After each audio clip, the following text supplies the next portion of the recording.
मेरे प्यारे देशवासियों, नमस्कार।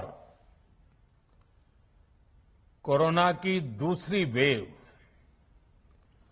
और दूसरी वेव से हम भारतवासियों की लड़ाई जारी है। दुनिया के अनेक भारत भी इस लड़ाई के दौरान बहुत बड़ी पीड़ा से गुजरा है।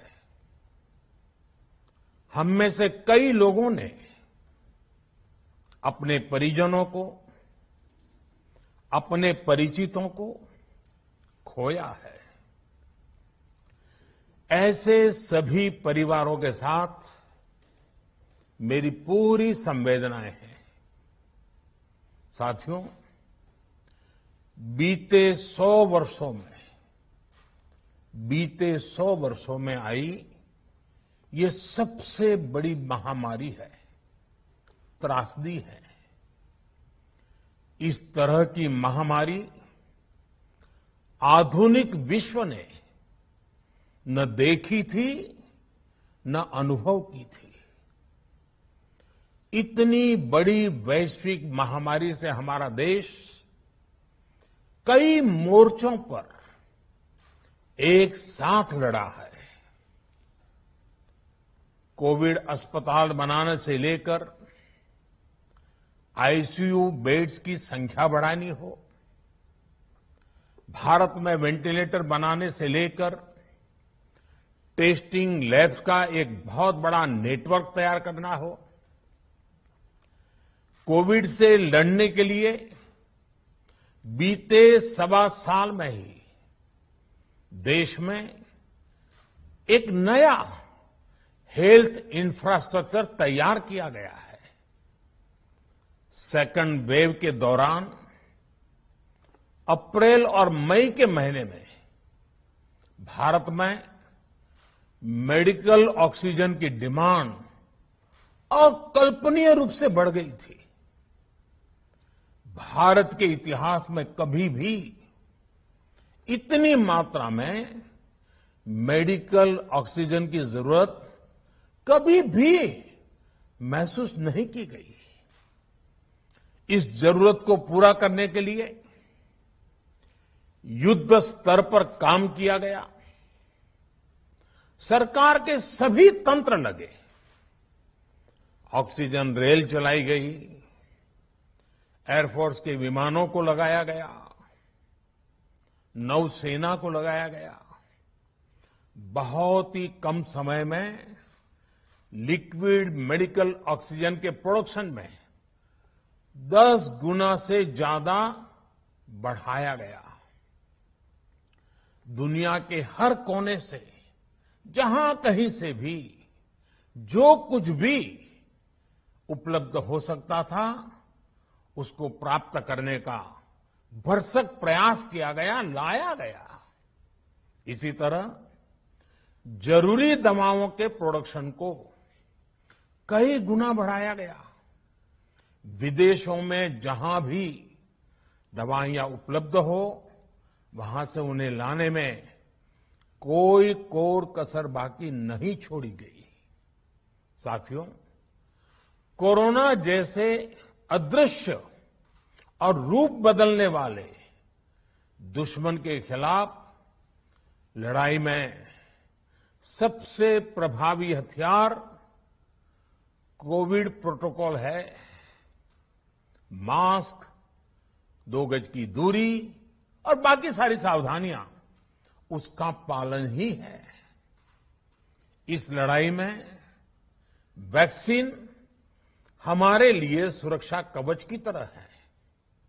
आज पूरे विश्व में वैक्सीन के लिए जो मांग है, उसकी तुलना में उत्पादन करने वाले देश और वैक्सीन बनाने वाली कंपनियां बहुत कम है, इन्हीं गिनी हैं। कल्पना करिए कि अभी हमारे पास भारत में बनी वैक्सीन नहीं होती तो आज भारत जैसे विशाल देश में क्या होता। आप पिछले 50-60 साल का इतिहास देखेंगे तो पता चलेगा कि भारत को विदेशों से वैक्सीन प्राप्त करने में दशकों लग जाते थे। विदेशों में वैक्सीन का काम पूरा हो जाता था, तब भी हमारे देश में वैक्सीनेशन का काम शुरू भी नहीं हो पाता था। पोलियो की वैक्सीन हो, स्मॉल पॉक्स, जहां गांव में हम उसको चेचक कहते हैं, चेचक की वैक्सीन हो, हेपेटाइटिस बी की वैक्सीन हो, इनके लिए देशवासियों ने दशकों तक इंतजार किया था। जब 2014 में देशवासियों ने हमें सेवा का अवसर दिया, तो भारत में वैक्सीनेशन का कवरेज 2014 में भारत में वैक्सीनेशन का कवरेज सिर्फ 60% के आसपास था, 60% के आसपास था। और हमारी दृष्टि में ये बहुत चिंता की बात थी। जिस रफ्तार से भारत का टीकाकरण कार्यक्रम चल रहा था, उस रफ्तार से देश को 100% टीकाकरण कवरेज का लक्ष्य हासिल करने में करीब करीब 40 साल लग जाते हैं। हमने इस समस्या के समाधान के लिए मिशन इंद्रधनुष को लॉन्च किया। हमने तय किया कि मिशन इंद्रधनुष के माध्यम से युद्ध स्तर पर वैक्सीनेशन किया जाएगा और देश में जिसको भी वैक्सीनेशन की जरूरत है उसे वैक्सीन देने का प्रयास होगा। हमने मिशन मोड में काम किया और सिर्फ 5-6 साल में ही वैक्सीनेशन कवरेज 60% से बढ़कर 90% से भी ज्यादा हो गई। 60 से 90, यानी हमने वैक्सीनेशन की स्पीड भी बढ़ाई और दायरा भी बढ़ाया। हमने बच्चों को कई जानलेवा बीमारियों से बचाने के लिए कई नए टीकों का भी भारत के टीकाकरण अभियान का हिस्सा बना दिया। हमने इसलिए किया क्योंकि हमें हमारे देश के बच्चों की चिंता थी, गरीब की चिंता थी, गरीब के उन बच्चों की चिंता थी जिन्हें कभी टीका लग ही नहीं पाता था। हम 100% टीकाकरण कवरेज की तरफ बढ़ रहे थे कि कोरोना वायरस ने हमें घेर लिया। देश ही नहीं, दुनिया के सामने फिर पुरानी आशंकाएं घिरने लगी कि अब भारत कैसे इतनी बड़ी आबादी को बचा पाएगा। लेकिन साथियों, जब नीयत साफ होती है, नीति स्पष्ट होती है, निरंतर परिश्रम होता है, तो नतीजे भी मिलते हैं। हर आशंका को दरकिनार करके भारत ने 1 साल के भीतर ही एक नहीं बल्कि 2 made in India vaccine launch कर दी। हमारे देश ने, देश के वैज्ञानिकों ने ये दिखा दिया कि भारत बड़े बड़े देशों से पीछे नहीं है। आज जब मैं आपसे बात कर रहा हूं तो देश में 23 करोड़ से ज्यादा वैक्सीन की डोज दी जा चुकी है। 23 करोड़। साथियों, हमारे यहां कहा जाता है, विश्वासेन सिद्धिः, विश्वासेन सिद्धिः, अर्थात हमारे प्रयासों में हमें सफलता तब मिलती है जब हमें स्वयं पर विश्वास होता है। हमें पूरा विश्वास था कि हमारे वैज्ञानिक बहुत ही कम समय में वैक्सीन बनाने में सफलता हासिल कर लेंगे। इसी विश्वास के चलते जब हमारे वैज्ञानिक अपना रिसर्च वर्क कर ही रहे थे, तभी हमने लॉजिस्टिक्स और दूसरी तैयारियां शुरू कर दी थी। आप सब भली भांति जानते हैं कि पिछले साल यानी 1 साल पहले, पिछले साल अप्रैल में जब कोरोना के कुछ ही हजार केस थे, उसी समय वैक्सीन टास्क फोर्स का गठन कर दिया गया था। भारत के लिए वैक्सीन बनाने वाली कंपनियों को सरकार ने हर तरह से सपोर्ट किया। वैक्सीन निर्माताओं को क्लिनिकल ट्रायल में मदद की गई, रिसर्च और डेवलपमेंट के लिए जरूरी फंड दिया गया। हर स्तर पर सरकार उनके साथ कंधे से कंधा मिलाकर चली। आत्मनिर्भर भारत पैकेज के तहत मिशन कोविड सुरक्षा के माध्यम से भी उन्हें हजारों करोड़ रुपए उपलब्ध कराए गए। पिछले काफी समय से देश लगातार जो प्रयास और परिश्रम कर रहा है, उससे आने वाले दिनों में वैक्सीन की सप्लाई और भी ज्यादा बढ़ने वाली है। आज देश में 7 कंपनियां विभिन्न प्रकार की वैक्सीन का प्रोडक्शन कर रही है। 3 और वैक्सीन का ट्रायल भी एडवांस स्टेज पर चल रहा है। वैक्सीन की उपलब्धता बढ़ाने के लिए दूसरे देशों की कंपनियों से भी वैक्सीन खरीदने की प्रक्रिया को तेज किया गया है। इधर हाल के दिनों में कुछ एक्सपर्ट्स द्वारा हमारे बच्चों को लेकर भी चिंता जताई गई है।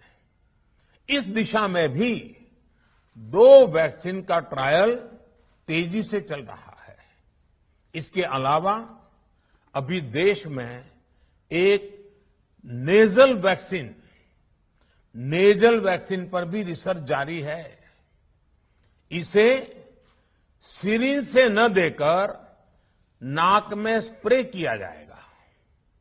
देश को अगर निकट भविष्य में इस वैक्सीन पर सफलता मिलती है, तो इससे भारत के वैक्सीन अभियान में और ज्यादा तेजी आएगी।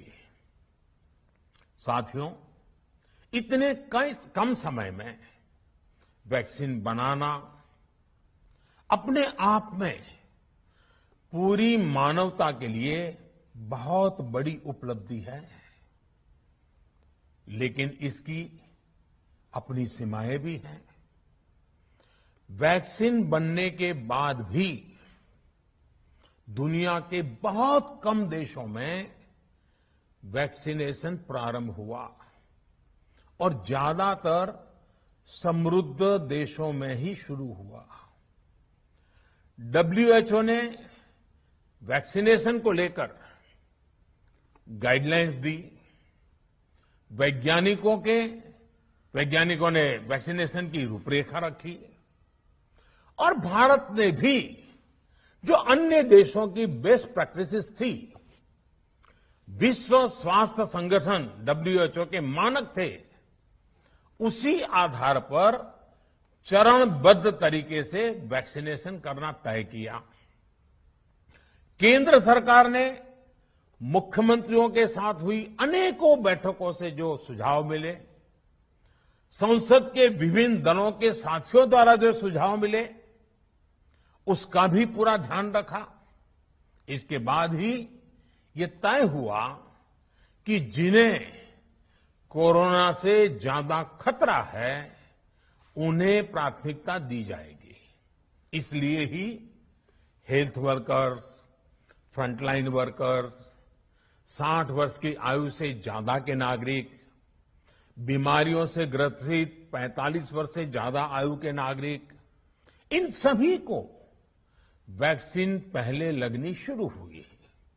आप कल्पना कर सकते हैं कि अगर कोरोना की दूसरी वेव से पहले हमारे फ्रंटलाइन वर्कर्स को वैक्सीन नहीं लगी होती तो क्या होता? सोचिए, हमारे डॉक्टर्स, नर्सिंग स्टाफ को वैक्सीन ना लगी तो क्या होता? अस्पतालों में सफाई करने वाले हमारे भाई बहनों को, एम्बुलेंस के हमारे ड्राइवर्स भाई बहनों को वैक्सीन ना लगी होती तो क्या होता?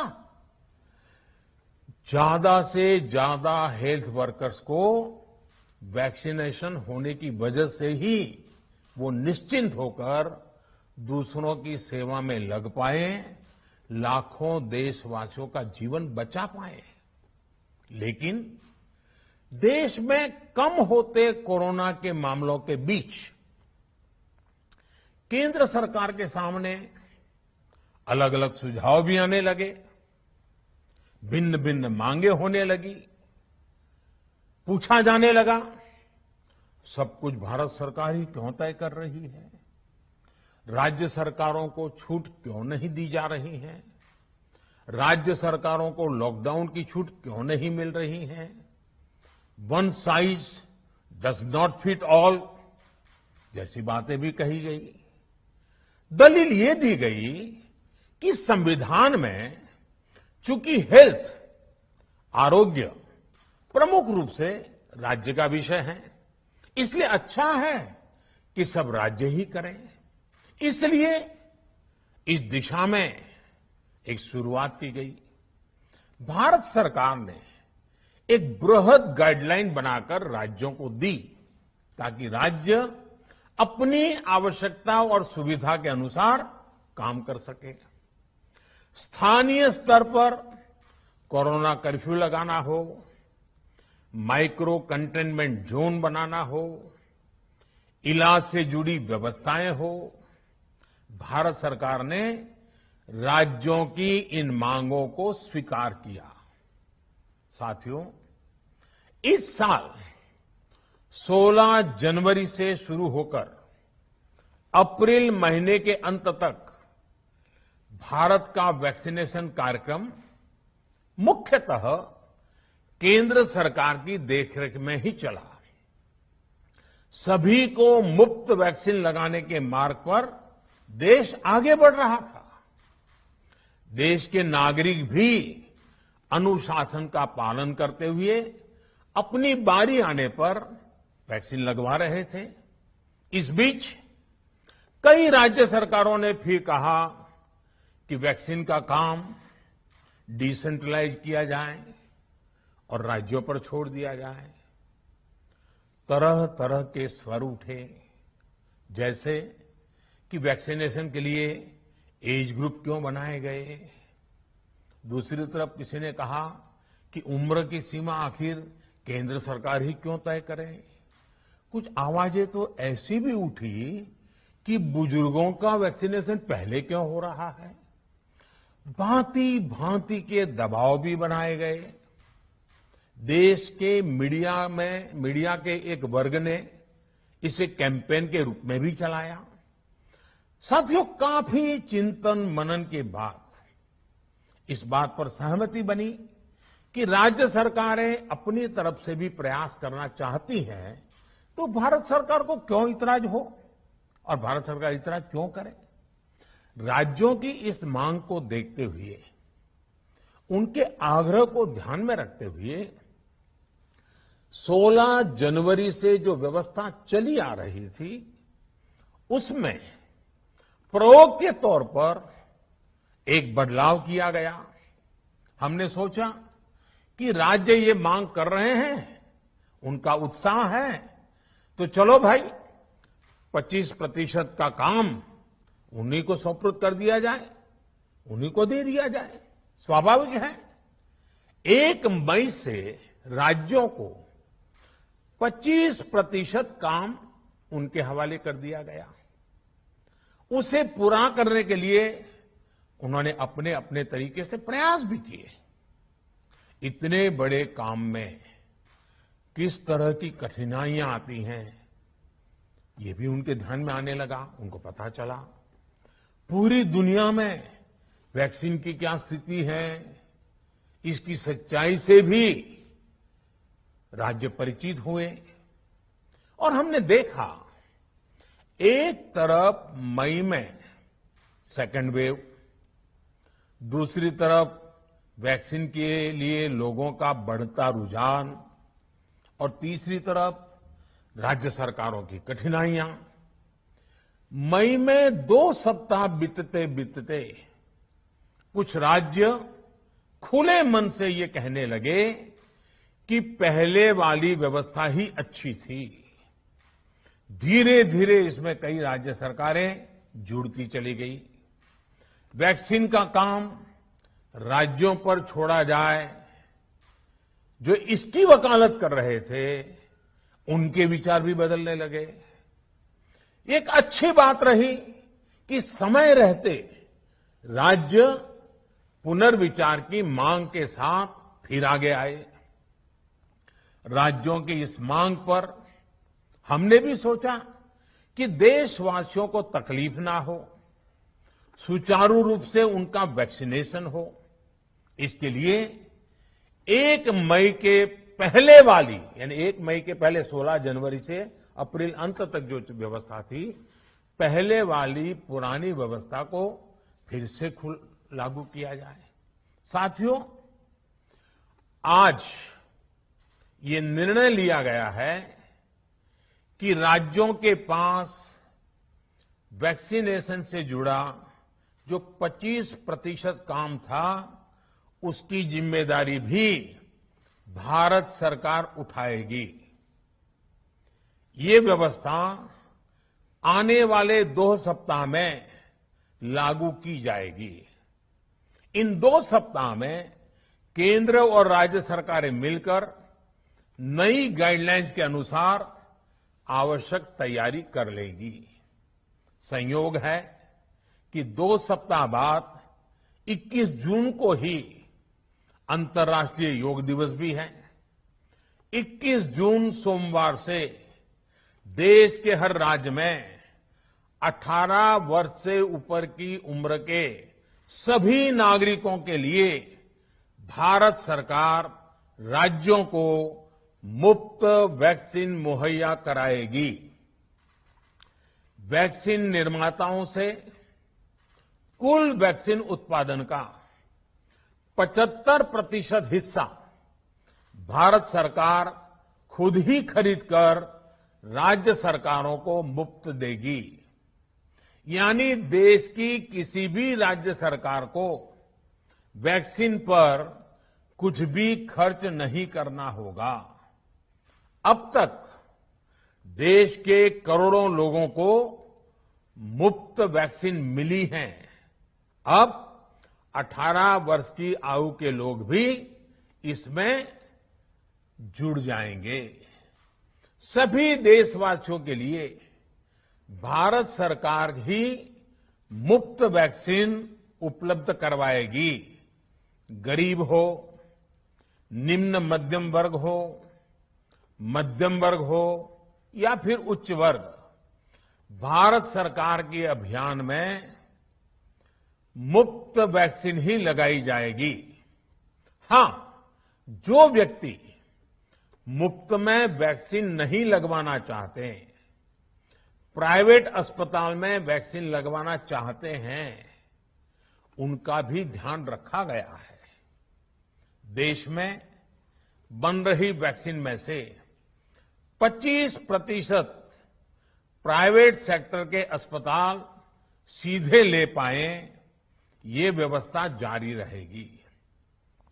प्राइवेट अस्पताल वैक्सीन की निर्धारित कीमत के उपरांत एक डोज पर अधिकतम 150 रुपये ही सर्विस चार्ज ले सकेंगे।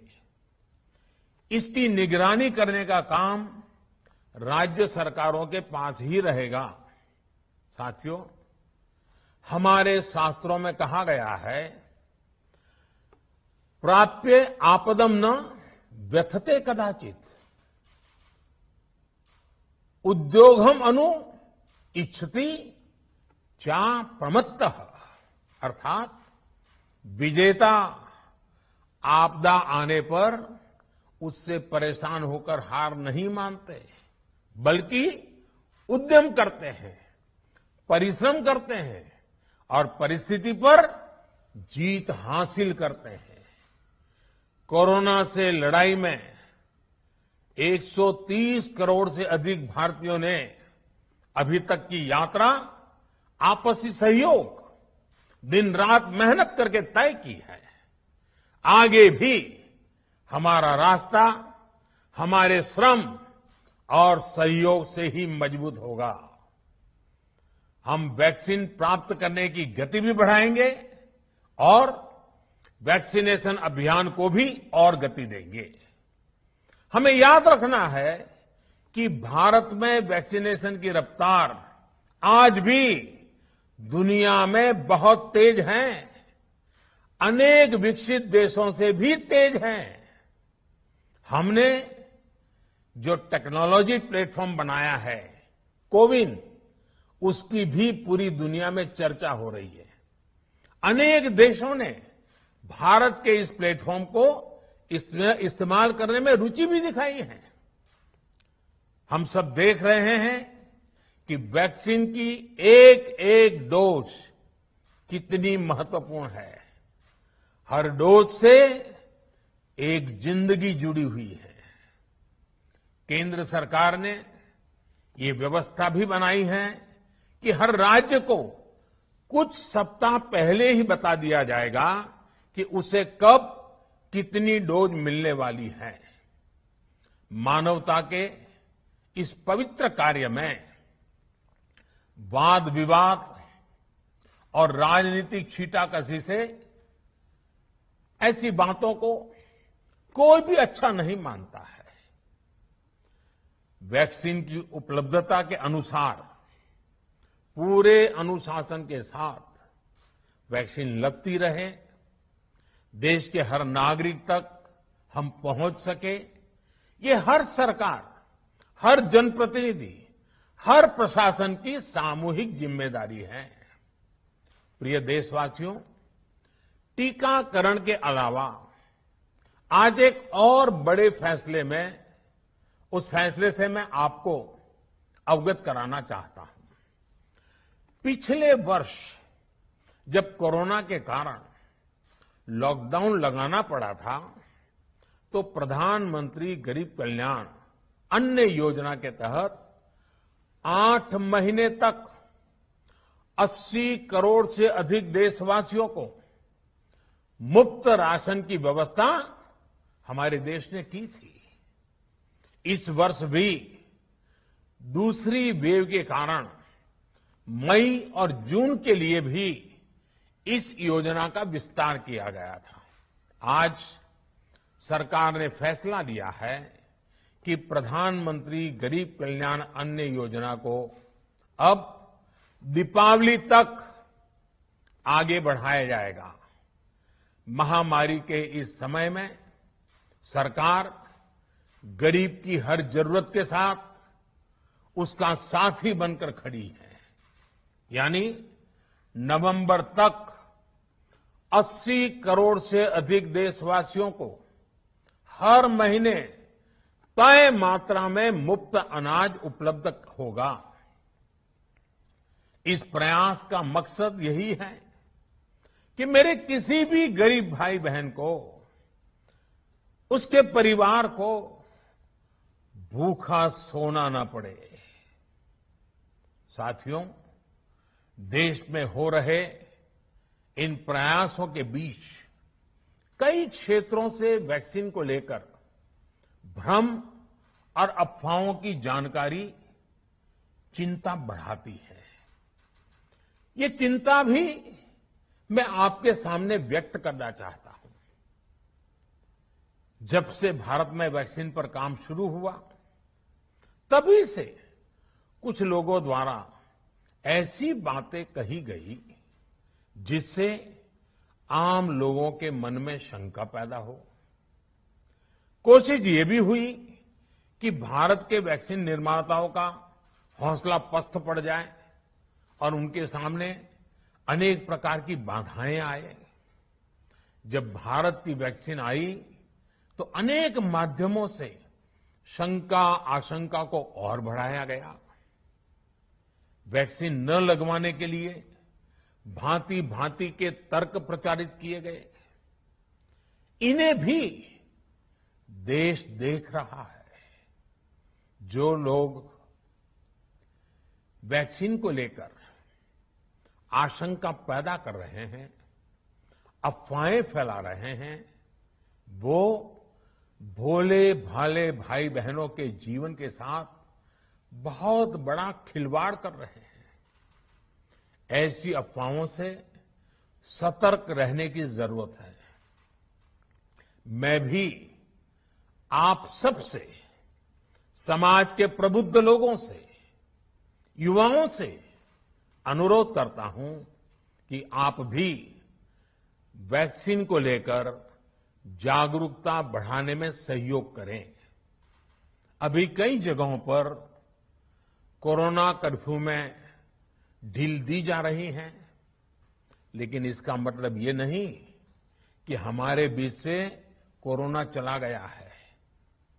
हमें सावधान भी रहना है और कोरोना से बचाव के नियमों का भी सख्ती से पालन करते रहना है।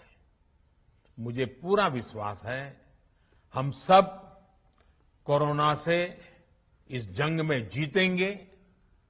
भारत कोरोना से जीतेगा।